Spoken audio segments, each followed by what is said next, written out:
Hello, bridge builders! I'm here with some exciting news. The first volume of interviews is now available on Amazon.com. The link can be found at eatlunchandboardgame.com. I promise that all proceeds from sales of this book will go right back into this podcast and channel. Whether that is new and better audio equipment for the podcast, or video equipment for the YouTube channel, or even more games to review, the money will not be wasted. Click over to Amazon and get your copy of Eat Lunch and Board Game, the first course today. And thank you for supporting the show. This episode is sponsored by Fortuna Games, STL. Owners Will and Ashley have a quaint shop here in St. Louis City. They have lots of Magic the Gathering and Pokemon cards on hand, as well as board games and accessories, like card sleeves that I am always ranting about. Use coupon code ELABG10 for 10% off your purchase. If you don't see what you're looking for on their website, fortunagames.net, just email them and see if they can get it for you at fortunagames@gmail.com. Fortuna Games, for all your lunchtime board gaming needs.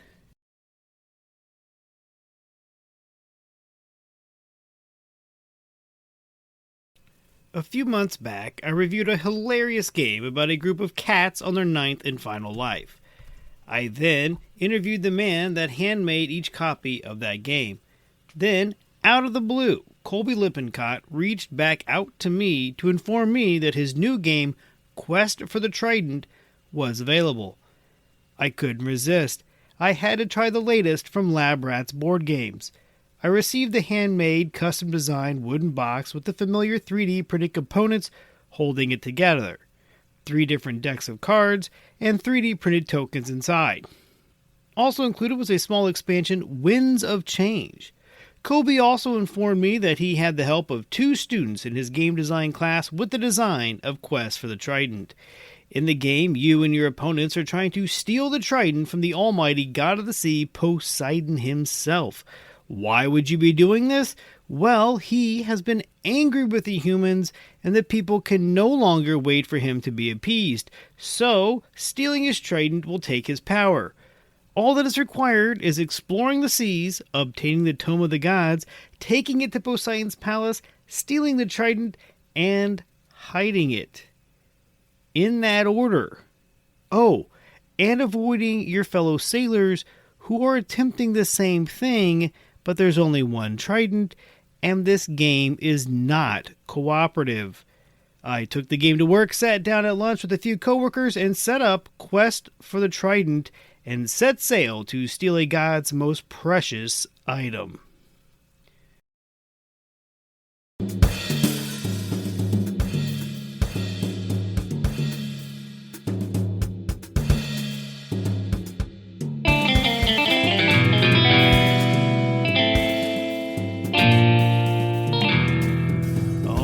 Welcome back to Lunch and Board Game. I'm your host, Adam Collins, and let's take a look at the rule clarity for Quest for the Trident. The rules are quite clear. They are also quite small. They are the size of 2 cards front and back. There are a few rules, but each one is well explained. Time to explain to newcomers. Less than 10 minutes. Each of the different tile types needs to be covered, as do the basic actions. After that, set up and go. Gameplay. To set up, place the starting harbor tile in the middle of the play area. Find Poseidon's palace tile, count out 10 random tiles from the rest, and shuffle the palace into it. Then shuffle the remaining tiles and place them face down on top of the 11 containing the palace. Each player should have a boat and 3 meeple of their color. Finally, each player needs a capsized card and a reference card. Roll for first player. On a turn, the active player rolls 1 standard d6. The resulting number is the amount of spaces a player may move on this turn. Each movement must be orthogonal. No diagonals are allowed. If moving onto a blank space, draw a tile from the stack and place it on the grid where the opening was. The tile could be one of 9 types. Now, that might seem like a lot, but they are really quite self-explanatory. First up, you have the Calm Seas. 24 of these tiles, half of the deck. Nothing happens. Just smooth sailing. Next, you have stormy seas. There are 3 of these, and you simply stop moving. Then there's the rocky waters. 3 of these. They stop your movement, but you must roll the die. If the result is 1 or 2, you capsize. I'll explain more about capsizing in a bit. Fourth are the shifting seas. There are 4 of these tiles. These require you to flip any 2 tiles in play that are face up to face down. Then swap any 2 tiles regardless of their orientation, keeping them in that same orientation of face up or face down, and this occurs anytime any boat enters the tile. On a side note, do this a lot. Mix the tiles up. Throw people off. Test their memory. Next up are the whirlpools. There are 6. You must follow either arrow on the tile and cease moving at that point. Then there are the hideaways. 5 of these. You have the option to claim one if you start your turn on an unclaimed hideaway. Each of the hideaways gives you a unique special ability, and 1 is required for the endgame. You must return the Trident to your hideaway. You can claim up to 3.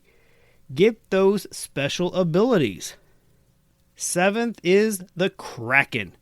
Sadly, there is only 1, and he immediately capsizes your boat. I wish there were more of these in the deck. Move it around with the shifting seas. As I said earlier, keep testing your opponent's memories. Then there's the Island of Knowledge. Only 1 of these. If you are the first to discover this tile, you receive the Tome of the Gods. And last, Poseidon's Palace. If you're the first to discover this tile, with the Tome of the Gods, you receive the almighty Trident. So, once the die is rolled, the active player may move up to the amount shown, but it can stop at any time. You may choose to stop on a hideaway to claim it on your next turn. At the start of your turn, you can claim the hideaway by placing your meeple on it. Take the corresponding card and receive that specific hideaway's special ability. I would advise you try to maximize its ability. Also, this is your entire turn, so beware of that.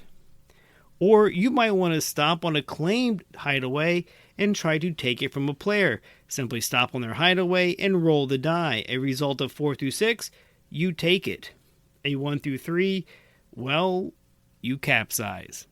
So let's talk about capsizing. It is simple. You drop any items that you might have onto the space, and by items that would be either the Tome or the Trident, and then you place your boat back in the harbor or one of your hideaways on its side and flip your car to the capsized side. No one can attack an already capsized boat. Speaking of attacking, you may also attack other players' boats. If you ever enter a tile containing another player's boat, you attack. Each of you roll a die, highest number wins, ties go to the defender, loser capsizes, and winner takes any items currently on a boat. Lastly, there are 2 rules governing the movement. First up, the board may only be as large as 7 by 7, or 3 away in each cardinal direction from the harbor. And you can never go outside this boundary. If a whirlpool would boot a boat outside of it, simply rotate the whirlpool. This is the only time a tile may be rotated. As I said in the opening, all you have to do to win is find the Tome of the Gods, take it to the place to get the Trident, and get the Trident to your hideaway while dodging your opponents who are trying to do the same thing. Or you could wait for somebody else to get the Tome and take it from them. Or you could wait on somebody else to get the Tome and then get the Trident and then take the Trident from them. Scheming and backstabbing are encouraged. Replayability. Quest for the Trident contains a lot of replayability in its tight, efficient, custom-made box. 2 things play a factor into its immense replayability. The first, the 48 tiles are randomized and drawn from a face-down pile, and the second comes from the die rolling. These keep each game unique and entertaining. Component quality. As with his other game, Corpse Cat, engineer Colby took it upon himself to design the wooden box in the shape of a treasure chest. He uses the same system to hold the box together, but this time, the inside of the box is designed to hold and separate each of the 3 different sized cards and the rules. As with Corpse Cat, all the cards are handmade. Also, each of the 3D components were designed and printed by Colby. All of these components are well made, and I have no doubt they will hold up to repeated play. And as with Corpse Cat, there are 2 D6s to keep gameplay moving and attacks to be rolled simultaneously. Perhaps putting 2 different colored die would make this a little bit better. Lunchtime potential. I have played this game 2 times at work over a lunch hour. Both times the game was completed in under 60 minutes, yet over 30 minutes. Quest for the Trident will not work for lunch half hour, despite what it says on the box. Artwork. The artwork is minimal. What there is lacks the fun and energy of Corpse Cat. I talked with the designer Colby about the art. He told me that he and the kids utilized AI and some other digital art programs for the artwork. It doesn't hurt the game or gameplay any, but this area could have used some extra work. Expansions. Winds of Change comes with the game and fits well into the box. After you play the base game once, maybe twice, but probably only once, add the expansion in. Then just leave it in. It makes the game feel complete. The base game was entertaining, but it lacked something. What it lacked was its expansion. The water spouts add chaos. The wind, offering a free movement, changes the game in huge ways. To set up the expansion, replace the 3 Stormy Seas tiles with Zephyr's Gale and 3 regular Calm Seas tiles with the water spouts. You will also need to shuffle and place the wind deck near the board. Flip the top wind card and it shows the direction that the wind is blowing. And a boat can travel 1 space in that direction for free. This is game changing. The Zephyr's Gale tiles stop a boat's movement, but a new wind card is flipped over. Like the changing seas I talked about above, do this often. Keep people on their toes. Then the water spouts. They allow a boat to travel from one to another. You can jump around the board faster and easier. Use them. This expansion added so much more to the game. It makes scheming more important. Calculating your plans of attack or retreat. Moving the water spouts with the shifting seas can become so important. After we played with Winds of Change, we decided not to bother with the base game anymore. Bang for the buck. A $42 Etsy purchase might seem a bit steep, so I highly recommend using the code EATLUNCH, all capitals, EATLUNCH, for 10% off. Colby was generous enough to offer that as a coupon code to the listeners of this show. Now that makes the game under $40, so go get it. It offers plenty of enjoyment. Also, $2 from each copy sold goes to the 2 students that helped Colby design the game. You should buy this to support the young minds that are creating tomorrow's games. Summary. I love supporting small game publishers. I am one. I know the struggles. I know the complications. I know that it is hard to get your game out there. Colby sells mainly through his Etsy shop. I also urge you to learn the game and the expansion and then just play it that way from now on. It adds a new layer of strategy to the game. You would not have known Quest for the Trident was created by Colby with 2 elementary students had I not told you. What really draws me to this game is that it gets better and more chaotic with more players. I've only gotten it up to 4 players so far. I really want to get to a full 5. I love chaos, and that would surely be chaotic. Don't forget to get your copy for 10% off with the code EATLUNCH, EATLUNCH, all capitals, off his Etsy store, Lab Rats Board Games. And as usual, you can reach out to me at eatlunchandboardgame.com, podandbox.com/eatlunchandboardgame, facebook.com/eatlunchandboardgame, or you can email me at eatlunchandboardgame@gmail.com. And remember, board games build bridges.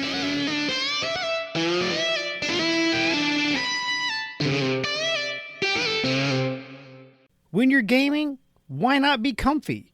Go over to supportplayer.org. click on the cards, pieces, and dice to get some merch.